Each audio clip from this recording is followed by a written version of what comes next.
फरमाते हैं अल्लाह के रसूल सल्लल्लाहु अलैहि वसल्लम ने बस्तियों के उजड़ने और घरों के उजड़ने के लिए जो बात बयान फरमाई है उसको दिल के कानों से सुने। अल्लाह के गैब का नबी सल्लल्लाहु अलैहि वसल्लम इरशाद फरमाते हैं रातों को कुछ लोगों के मकानात खुद ब खुद जमीन में धंस जाएंगे, जमीन के अंदर जो है जमीन बोस हो जाएंगे। आप कभी सुनते हैं ना कि फला बिल्डिंग गिर गई, फला बिल्डिंग जमीन में दफन हो गई। मैं ये नहीं कहता कि सब इसी वजह से होती है, लेकिन अल्लाह के हबीब गैब का नबी सल्लल्लाहु अलैहि वसल्लम घरों के उजड़ने के, घरों के जमीन बोस होने के असबाब क्या बयान करते हैं। लोग कहते हैं हमारे घरों पर ये चल रहा है, वो चल रहा है। मैंने कहा जो चला रहे हैं हम उनके भी साथ नहीं है, लेकिन अपना करतूत भी तो देखो। कुरान कहता है वमा असाबकुम मिन मुसीबतिन फबिमा कसबत अयदीकुम, कि तुम पर जो भी मुसीबत आती है वो तुम्हारे किए धरा है, वो तुम्हारे बुरे अमाल का नतीजा है। अल्लाहु अकबर। क्या हुआ?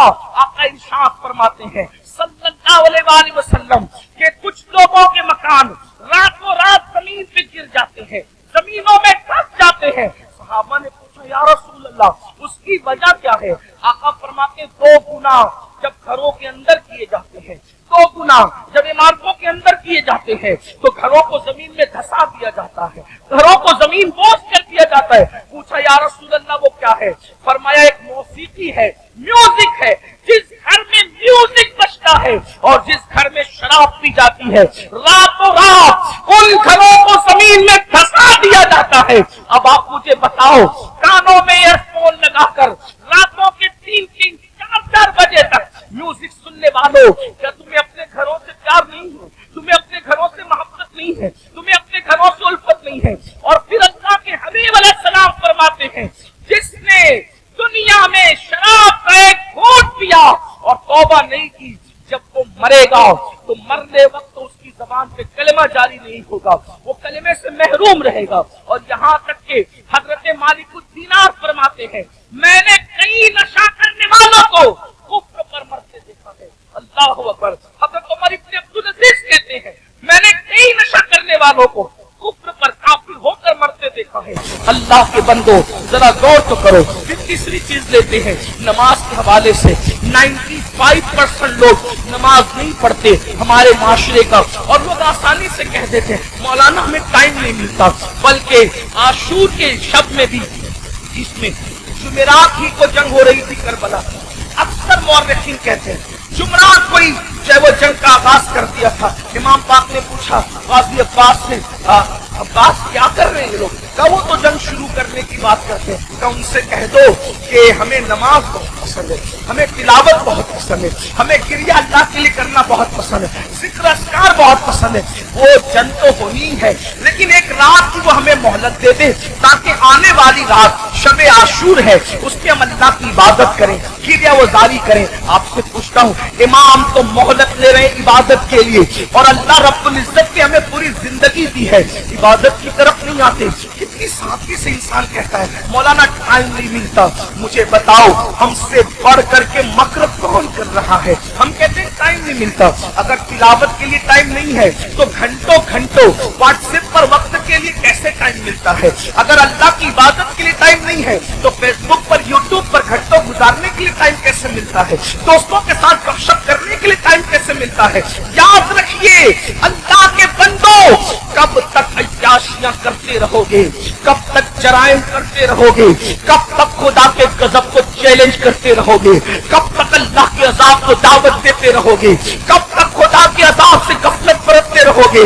याद रखना अल्लाह ने किसी को बहुत लंबी उम्र हमेशा के लिए नहीं दी है।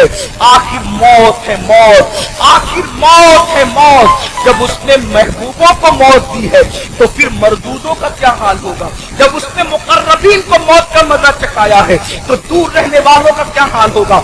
याद रखना जिस दिन रूह का रिश्ता जिस्म से टूट जाएगा उस दिन सिवाय पछतावे के कुछ हाथ नहीं आएगा। अल्लाह अल्लाह जब लोगों के दरमियान बैठते हो तो वलियों की तरह बातें करते हो, और जब तन्हाइयों में होते हो तो शैतान का नंगा नाच बन जाते हो। ये मुनाफिकत नहीं है तो और क्या है? जबान कुछ और कहे और किरदार कुछ और कहे। कुरान कहता है लिमा तक़ूलूना मा ला तफ़अलून, वो क्यों कहते हो हो जिस पर खुद अमल नहीं करते। मुसलमानों बताओ, अल्लाह अकबर, हमें नमाज के लिए टाइम नहीं। कौन नमाज? वो नमाज जो मेराजुल मोमिनीन है, वो नमाज जो रसूलुल्लाह सल्लल्लाहु अलैहि वसल्लम की आंखों की ठंडक है, वो नमाज जो गुनाहों से इंसान को ऐसे पाक कर देती है जैसे गुस्ल करने वालों के जिस्म का मैल खत्म हो जाता है, वो नमाज जो अल्लाह से बंदे को करीब कर देती है, अल्लाह का कुर्ब नसीब होता है जिस नमाज से। कौन सी नमाज? वो नमाज जिसकी बुनियाद पर इंसान रहमतों का मुस्तहिक होता है। कौन सी नमाज? वो नमाज जिससे रोजी में बरकत होती है, वो नमाज जिसके बाद दुआएं कबूल होती है, वो नमाज जिसके पढ़ने से बीमारियों का खात्मा होता है, वो नमाज जिसके बाद इंसान को मकाम महबूबियत मिलता है, वो नमाज। अल्लाह अकबर, सारे अहकामात जमीन पर भेजे गए, लेकिन जब नमाज देना हुआ तो जमीन पर नहीं भेजी गई, बल्कि मेराज में लामका पे बुलाकर महबूब को दे के बताया गया। सारे अहकामात अपनी जगह है, लेकिन नमाज का मामला अपनी जगह है। इसीलिए बुजुर्गों ने फरमाया, अल्लाह के रसूल अलैहिस्सलाम फरमाते हैं कि सबसे पहले क़यामत में नमाज के बारे में पूछा जाएगा। अगर नमाज का मामला आपका क्लियर हुआ तो सारे मामला क्लियर कर दिए जाएंगे, और नमाज के मामले में अटक गए, नमाज के मामले में फंस गए, तो फिर इंसान बच न सकेगा। आप मुझे बताएं, हमें अल्लाह से डर नहीं लगता? जिस क़यामत के दिन के बारे में किताब अखबार कहते हैं, अगर 70 अंबिया के बराबर भी कोई अमाल व फर्ज महाल लेकर के पहुंचे तो भी वो अपने अमाल को हकीर जानेगा। हकीर। आपसे पूछता हूँ, क्यों वक्त नहीं निकालते? अब आइए आपसे पूछूं, इमाम तो सजदे की, इमाम तो अल्लाह अकबर शहादत के वक्त भी सजदा करते हैं। कितना दर्दनाक वक्त होगा। अल्लाह अल्लाह, जब इंसान का एक्सीडेंट होता है और वो मौत को करीब देखता है तो इंसान अपनी जान की फिक्र करता है, मगर कुर्बान मेरे इमाम शहीद करबला ने जब आखिरी वक्त आया तो भी अपने सर को सजदे में रखा और सर सजदे में रख करके बता दिया, औरों को जान से मोहब्बत है, लेकिन अली के बेटे को अपनी जान से ज्यादा सजदे से मोहब्बत है। आप बताएं तो सही। और उसी नमाज से हम दूर है। आशूर में भी नमाज दूर करते, आशूर में भी नमाज से दूर रहते हैं। आइए अब इस अपनी गुफ्तगू को एंड की तरफ से जाते हुए आपसे पूछूं, अगर क़यामत के दिन, तवज्जो करना इन जुमलों पर, अगर क़यामत के दिन फहरिस्त बनी जानियों के, जानी एक साथ खड़े रहे, तवज्जो आप, जानियों की फहरिस्त बनी कि जानी एक साथ खड़े रहेंगे, तो जिस ग्रुप में यजीद होगा उसी ग्रुप में ज़िना करने वाले भी तो होंगे। दुनिया के अंदर बड़ी बड़ी बातें हासिल आसान है। महशर आपकी मर्जी और मेरी मर्जी से नहीं होगा। महशर को महशर कहते इसलिए हैं कि वहाँ बड़े बड़े मुकर्रबीन भी नफ्सी नफ्सी कहेंगे। थोड़ा किसी के दिल की फरियाद दिल के कानों से सुनो, मेरी कौम के जवानों, जहन्नम का ईंधन बनने नहीं आए हो। मेरी कौम के जवानों, अल्लाह को नाराज करने नहीं आए हो। इमाम अली मकाम से जान से ज्यादा मोहब्बत करने वाले मेरे सुन्नियों, आपसे पूछता हूँ थोड़ा गौर करना, ईमान वाले दिल पे हाथ रखकर सोचना। जानियों की फहरिस्त बनेगी कि सारे जानी एक साथ खड़े रहे, तो बताओ जहाँ यजीद होगा वहाँ जानी लोग होंगे कि नहीं होंगे? और निगाहों की पाकीज़ा, निगाहों को पाकीज़ा रखने वालों की फहरिस्त बनेगी कि जो निगाहों को नीचा रखते थे, औरतों को पाप की नजर से नहीं देखते थे, जिनकी निगाहों में तकद्दुस था, वो सब एक तरफ खड़े रहे। तो बताओ अल्लाह अकबर, निगाहों को तहफ्फुज़ देने वाले इमाम हुसैन के साथ खड़े होंगे और ज़िना करने वाले यजीद के साथ खड़े होंगे। अगर क़यामत में ऐसा हो गया, अगर हो गया कि बेनमाजी एक साथ रहे और नमाजों की पाबंदी करने वाले एक साथ खड़े रहे, तो बताओ यजीद के साथ खड़े होंगे कि नहीं होंगे बेनमाजी? और जो नमाजों को तहफ्फुज़ देते थे वो उस शहीद के साथ खड़े होंगे कि नहीं होंगे, जिसने सर को सजदे में कुर्बान किया है, सर सजदे में कुर्बान किया है। अल्लाह अल्लाह किसी ने कहा था, हो सके तो लाइए दोनों जहां मीज़ान में, मैंने एक सजदा ज़मीने करबला से ले लिया। अल्लाह अकबर। बताओ मुसलमानों, तो पता चला ये नजरियात की जंग है, ये नजरियात की जंग है। आपसे पूछूं, जंग में जब इंसान जाता है, जंग में जब इंसान जाता है फौज लेकर जाता है, बहन लेकर नहीं जाता। जंग में इंसान जाता है, फौज लेकर जाता है, बीबियां लेकर नहीं जाता। जंग में इंसान जाता है, अल्लाह अकबर, फौज लेकर जाता है, सौतेले भाई लेकर नहीं जाता। जंग में इंसान जाता है, 6 महीने का बच्चा लेकर नहीं जाता। इमाम आप जंग में भी जा रहे हैं, और कुछ लोग तो कहते हैं कि चलो इत्तेफाकी हादसा हो गया। इत्तेफाकी हादसा आपके मौर्रिखीन के लोगों के लिए कहने को है, वरना रसूलुल्लाह के घर का बच्चा बच्चा जानता था। आका ने इतनी तफसील से करबला बयान की थी। इब्ने अब्बास कहते हैं कि नबी के घर के बच्चे बच्चे को पता था कि हुसैन मैदान करबला में खड़े थे, वो शहीद होंगे। जंगे सिफ़ीन के मौके पर मौलाए कायनात जब करबला के करीब से गुजरे तो रोए, फरमाया यहाँ हुसैन के ऊंट बैठेंगे, यहाँ उनके कजावे रखे जाएंगे। यानी कितनी तफसील मालूम थी खानदान रसूल को कि ऊंट कहाँ बैठेंगे वो भी पता है, खैमे कहाँ लगेंगे वो भी पता है, कजावे कहाँ रखे जाएंगे वो भी पता है। आप कहते हैं हादसा हो गया, लेकिन ये हक़ाइक़ है, सच्चाई है। इमाम आप जंग के लिए जा रहे हैं, लेकिन बीबियां ले जा रहे हैं, जंग के लिए जा रहे हैं, बहनें ले जा रहे हैं, जंग के लिए जा रहे हैं, बेटियां ले जा रहे हैं, जंग के लिए जा रहे हैं, बच्चे ले जा रहे हैं, जंग के लिए जा रहे हैं, सौतेले भाई ले जा रहे हैं। ऐसा क्यों? इमाम गोया के बताएंगे ये तलवारों के टकराने की जंग नहीं, बल्कि ये किरदार की जंग है, ये नजरियात की जंग है। एक तरफ यजीद सौतेली माँ को पाप की नजर से देख रहा है, तो हम मैदान में बताएंगे कि सौतेले रिश्ते का तकद्दुस क्या है। आप देखें पूरी दुनिया के अंदर सौतेला रिश्ता हमेशा मशकूक रहा है। आप तवज्जो करें, सौतेला रिश्ता हमेशा मशकूक रहा है। आप नहीं देखते सौतेले रिश्ते का मतलब, कुरान की तफासिर उठा करके देखे, इब्ने अब्बास से लेकर साहिब नईमी तक सौतेले रिश्ते का मतलब क्या? हजरत याकूब अलैहिस्सलाम की बीवी जो हजरत यूसुफ अलैहिस्सलाम की सौतेली माँ है, अल्लाह अकबर, वो अपने बेटों को बता रही है, अल्लाह अकबर, कि तुम्हारे सौतेले भाई ने ये ख्वाब देखा है। इसी तरह है ना, सौतेले भाई हाथ का पानी छीन करके जमीन पे डाल रहे हैं, सौतेले भाई हाथ की रोटी छीन करके कुत्ते को डाल रहे हैं, सौतेले भाई मार पीट करके कुएं में फेंक रहे हैं। यही तो सौतेला रिश्ता लोग जानते हैं। मगर कुर्बान जाए इमाम आली मकाम सौतेले भाइयों को करबला में ले जाकर और फिर उनकी वफा का इजहार करके बता रहे, आखिरकार इमाम हुसैन ने सौतेले भाइयों के साथ सुलूक क्या किया होगा कि सौतेले भाई अपनी जान से ज्यादा अपने सौतेले भाई से प्यार कर रहे हैं। कोई किसी पर यूं तो नहीं मरता, कोई किसी से यूं तो प्यार नहीं करता। अब आपसे पूछता हूँ, हुसैन पाक का सौतेला भाई सबसे ज्यादा मोतबर बावफा है, जिसे दुनिया गाजी अब्बास के नाम से जानती है। आपसे पूछता हूँ, वफा का दूसरा नाम अगर करबला के बाद हमसे कोई पूछे तो हम हजरत गाजी अब्बास का नाम लिया करते। उमर ने अल्लाह अकबर रिश्तेदारी की वजह से हजरत अब्बास को अमान लिखी, उनके भाइयों को अमान लिखी, तो हजरत अब्बास ने कहा शिमर तुझ पर भी लानत है और तेरी अमान पर भी लानत है। वल्लाह तूने नबी के शहजादे को अमान नहीं दी। उनको काटना चाहता है, हमें बचाना चाहता है। हुसैन के बाद जिंदा रहने को हम पसंद ही नहीं करते। ये एक सौतेले भाई का जज्बा। अब आपसे पूछता हूँ, अगर आप करबला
भाई अगर हजरत इमाम के अपनी फिक्र के खिलाफ बहन बात कर रही है तो इमाम उसको ईमान से नजर आ रहे? किसने नहीं कहा था कि अली असगर को ले जाएं और यजीदियों से कह के पानी पिलाते? इमाम ने सबको मना किया, लेकिन जब बहन आई बहन ने कहा मेरे लिए चले जाएं, मैं कह रही हूँ आप चले जाएं। तो मौर्रिखीन लिख रहे हैं बहन की बात मानकर इमाम यजीदियों की तरफ जाते हुए नजर आते हैं। हालांकि ये इमाम पाक रज़ी अल्लाह तबारक व तआला की शान है कि यजीदियों के हाथों से उनके शहजादा वाला तबार ने पानी नोश नहीं फरमाया, वो तो शहीद हो गए। लेकिन आपसे पूछता हूँ बहन के बारे में इमाम अली मकाम का हाल ये, बीवियों की मौजूदगी में क़यादत का झंडा खानदान नबूवत का किसी के हाथ में देते हैं, बेटियों की और बीवियों की मौजूदगी में उसको बहन कहते हैं। बताओ इमाम तो बहन से इतना प्यार करते हैं, हमारा और आपका बहनों के साथ क्या ताल्लुक है? हमारा और आपका बहनों के साथ क्या रिश्ता है? आप बताएं मुझे। अगर बहन घर आ जाए 4 बच्चों को लेकर तो भाई और भाभी बात करते हैं, खिलाएंगे कहाँ से? हैरत की बात यह है जिस कौम की सोच फिक्रे हुसैन से इस कदर गिर जाए कि क्या उस कौम के लिए ना कहा जाए कि वो नाम के लिए तो हुसैनी बनी है लेकिन अफकार के एतबार से वो कहीं ना कहीं यजीदियत का शिकार है। मेरे आका सल्लल्लाहु अलैहि वसल्लम के दीवानों, जानते हैं बहन का मकाम क्या है, बहन का मर्तबा क्या है? और ये अल्लाह के रसूल अलैहिस्सलाम से सीखा। आका अलैहिस्सलाम की कोई हकीकी बहन न थी, लेकिन जब जंगे हुनैन के मौके पर अल्लाहु अकबर हुनैन के अंदर वाफर मिक़दार में, कसीर मिक़दार में चाहे वो गनीमत का माल आया तो उस वक्त तो एक खातून आई और आने के बाद कहा ए मोहम्मद मैं आपकी बहन हूँ, मैं आपकी बहन हूँ। हुजूर अलैहिस्सलाम को उस बहन से जुदा हुए तकरीबन कमोबेश आधी सदी बीत चुकी थी। अल्लाह के हबीब अलैहिस्सलाम ने कहा तुम मेरी बहन हो, नाम क्या है? का मेरा नाम शैमा है, मैं हलीमा की बेटी हूँ। आका अलैहिस्सलाम ने फरमाया शैमा को तो जानता हूँ, हलीमा को भी जानता हूँ, मेरी वो माँ है, रज़ाई माँ, लेकिन शैमा तुम मेरी बहन और तुम ही हो, इसकी निशानी तुम्हारे पास क्या है? क्या निशानी मुझे बताओ। तो हजरत शैमा कहती है एक बात ऐसी है जो सिर्फ तुम और मैं जानते हो, तीसरा कोई नहीं जानता हमारे सिवा। वो कौन सी? तो आका अलैहिस्सलाम से उन्होंने अर्ज किया एक दिन मैं आपको कहीं ले जाना चाहती थी, एक दिन मैं आपको कहीं ले जाना चाहती हूँ, आप आना नहीं चाहते थे, मैंने जबरदस्ती की, गोद में छीना। आपने अक्सर ये मंजर देखा होगा घरों में कि बड़ी बहनें भाई को गोद में ले जाना चाहती है, वो नहीं आना चाहता तो क्या होता है वो जबरदस्ती खींचती है, तानती है, ऐसा करती है। तो शैमा कहती है आप नहीं आना चाहते थे, मैं ले जाना चाहती थी, मैंने जबरदस्ती की तो आपने मेरे कंधे पर दांत काट लिया था और वो दांत काटने का निशान अब भी मौजूद है। हुजूर अलैहिस्सलाम ने ये सुना तो इतना हंसे अपनी शान के मुताबिक कि हुजूर अलैहिस्सलाम की दाढ़ें नजर आई। और फिर जब ये साबित हो गया कि शैमा यही है तो आका ने फरमाया ऐ मेरे सहाबा, शैमा के ससुराल की बकरियां, भेड़े, ऊंट, घोड़े जितने गनीमत में आए हैं, चूंकि ये मेरी बहन है मैं इसको वापस करता हूँ, तुम लोग भी वापस। हमने खुद मिंबर पे महसूस किया, उनके नाम नहीं जानते वो कौन लोग हैं। अल्लाह अकबर कि महफिल में अली का नारा लग रहा है, कहीं राज़ियों की महफिल तो नहीं। मैंने कहा ये फिक्रे सहाबा नहीं है, फिक्रे अहले सुन्नत नहीं है। हमारी महफिलों में सहाबा के साथ अली के मुर्तज़ा का नारा लगता था, लगता है और इंशाअल्लाह लगता रहेगा। बल्कि सहाबा ने तो मेयार करार दिया है ईमान का अली के मुर्तज़ा को। फरमाया जब लोगों में बिदअतें फैलने लगी, फितने उठने लगे तो महफिलों में लोग आते तो हम सोचते कौन अपना और पराया है। तो जब लोगों को छांटना चाहते, लोगों को तकसीम करना चाहते, अपनी और पराये का फर्क क्या है, तो हम जिक्र अली करने लगते। अली का जिक्र सुनकर जिनके चेहरे खिल जाते समझ जाते ईमान वाला है, जिसका चेहरा उतर जाता समझ जाते कि मुनाफिक। नारे तकबीर, इसलिए नारे रिसालत।